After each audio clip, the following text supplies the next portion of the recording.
Hey, what's up guys? It's me, Eric B, and what we have right here is the Tao Db14, and we're just going to do a quick little overview of this bad boy. This is a nice little beginner dirt bike. If you guys got kids that want to ride and just getting into the dirt bike scene, I think this is a nice one to pick up.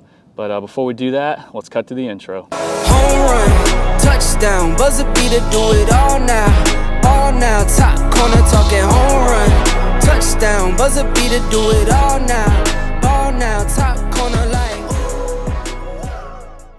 All right guys, so sorry if it's a bit windy out. Finally got a nice day to do this little overview for you guys, and it's just a little bit windy, but what we have here is a Tao or Tao, however you say the name, but it's a Chinese, dirt bike. It's cheap. It's not like your Yamahas, Hondas and stuff like that, but the thing still looks good. Like, it still seems like it has some decent components on it, and that it'll run just right for your kid. Now, I don't really know the age limit for this bike. My son is 8 years old, and he just started riding this thing. And I mean, I'm sure you can go a lot older than that if you choose to do so. But this is a 110cc dirt bike, and yeah, I mean, it looks good. You can get it in a few different colors. You can get this thing on Amazon. There's a couple other websites that you can purchase this thing brand new. I think anywhere between $500 and $600. And then you can also get this on the used marketplace, like on Facebook and stuff like that. And that's where I got this one from. Not a bad deal, in pretty good shape. The only thing I had to do when I got this was change the carburetor. So if most of you know, some of these cheaper Chinese dirt bikes, they have little cheap carburetors that you can get for them, and they're super inexpensive. And it would start, but it wouldn't stay running, so I had some idle issues. I basically replaced that carburetor, and I think the carburetor was like $16 or so, and then now the thing just runs perfectly. Now I had to just adjust the idle and everything on it just to get it just right, and I haven't had any issues since. But yeah, super simple setup and everything, easy to work on. I did do an oil change on it.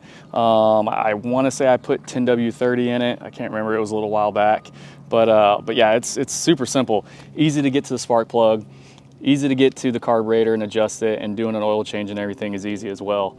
Now, this is a kickstart, and it is a 4-speed automatic transmission. So as you can see, you only have the front brake, then you have the rear brake, just like your normal motorcycle setup, but there is no lever here for a clutch. So literally neutral, you just start it up, put it in gear, and then they can bang through the gears while they're doing it. Or like if you're like, your kids are like my son, I started him off in first gear and kind of, wound that gear out. Now he starts off in second, and that gear seems to be pretty good for him right now.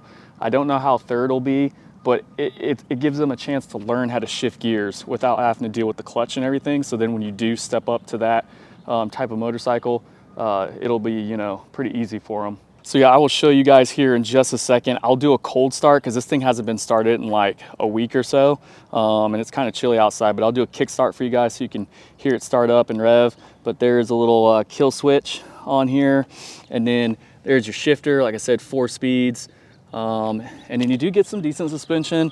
Nice little fork setup here, as you can see, looks pretty good. And then the rear shock is pretty nice as well, so that is adjustable. You can adjust probably preload on it, and that's probably about it. The chain setup isn't too bad either. You can see it through there and everything. And then the tires that come with it, pretty nice little knobbies and everything are on it. And there's the brake system for the rear, and then the tires and the brakes for the front here. Not a bad little setup. I rode it around, and it has some decent power. Myself riding on it, I'm about 180 pounds. And like I said, this is a 110, and then, just a lighter weight person's gonna move just a little bit faster. So I would say this thing probably tops out anywhere around, I'd say close to 25 miles an hour, maybe. Maybe you might be able to get a little bit more out of it, and you could always modify it, change the exhaust on it and stuff like that, and maybe get a little bit more power. But all in all, not a bad little dirt bike to start off with.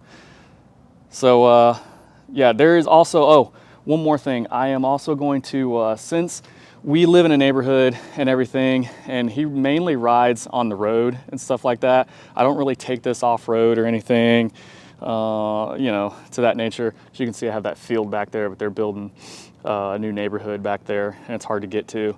So I'm gonna kind of convert this into somewhat of a supermoto, if you will. So all I'm doing is just changing the tires here to street tires. So it just makes it easier for them to ride on the street, and I'm not eating through these tires here. All right, I just wanted to show you what I was working with here. So I ordered some tires offline to fit. And if you guys are curious and you want to do the same thing, I got these tires, man, they got some nice tread on them, you know, for the street. But for the rear, I had to look this up on another video. But for the rear, it's a weird size, but if you want to do this, it's 120, 70, 12 for the rear. And then these are scooter tires. So this is like a front tire for a scooter.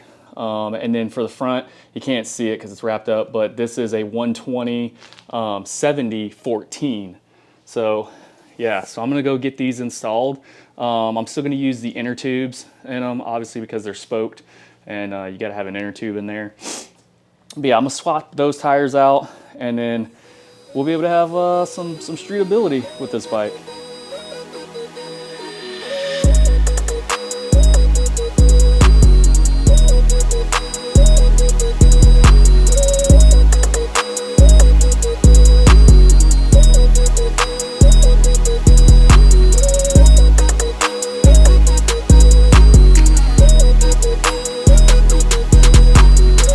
All right, so I'll go ahead and do a start for you, show you how easy it is to kick start this thing. So some of the rubber is missing on this little foot peg here when I got it. That's just how it was. But you just got to just turn on your kill switch, and then you can go ahead and pull that up, turn the choke on the carburetor, and then give her a nice little kick start.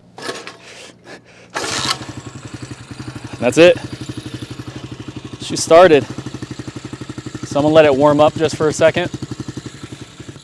So it's pretty quiet. It's not too loud when it idles. It's just once you start giving it some gas, then you can really hear it a little bit.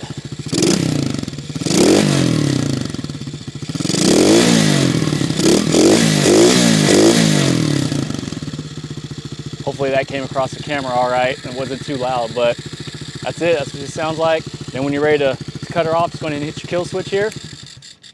And that's it. And you do have a fuel switch on this side where you can turn the fuel on and off.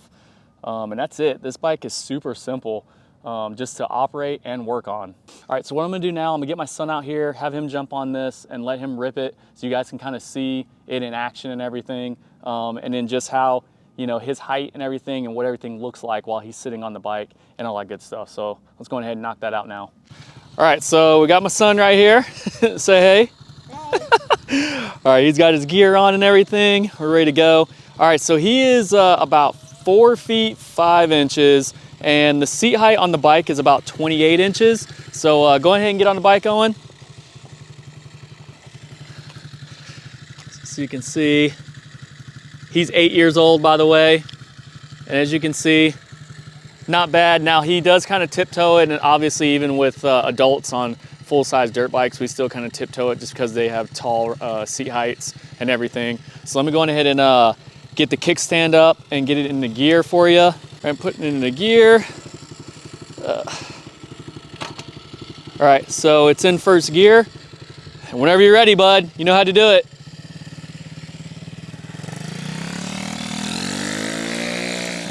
And that's first gear. Typically, he'll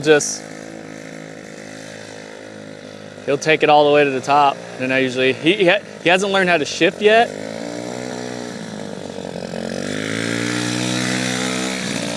But we'll get to that point.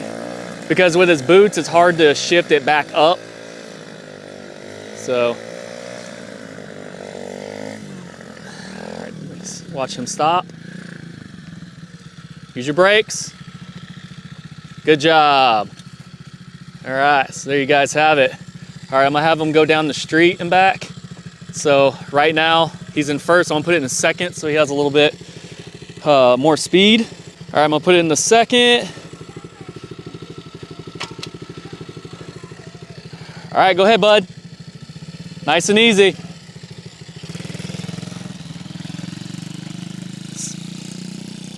Sully! Sully! My dog.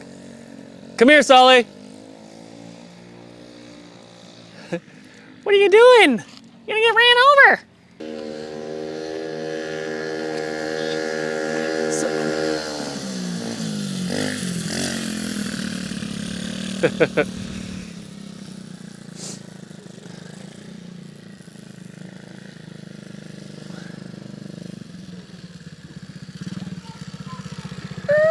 Oh. All right, turn it off. How was it? Good. Awesome? Yeah, see? Not bad, huh? All right, guys. Scared of it, and I'm not. Yeah, at first he was a little scared of it, and then he just did it a couple times, and now he's good. Now we just got to teach him how to shift, and he'll be good to go. All right. All right, guys, and that's it. So hopefully this little overview helps you out in your decision if you're looking to pick one of these up and you're kind of on the fence on getting one. And like I said before, if you Google it, you can definitely find these things on Amazon, Facebook Marketplace, and places like that. And not only do they have the 110, but you can also get a 125cc as well. And I think you can get something under a 110 as well, if I'm not mistaken. So if you guys have any comments or questions on this bad boy, definitely leave them down in the comment section below, and I'll see you guys in the next one.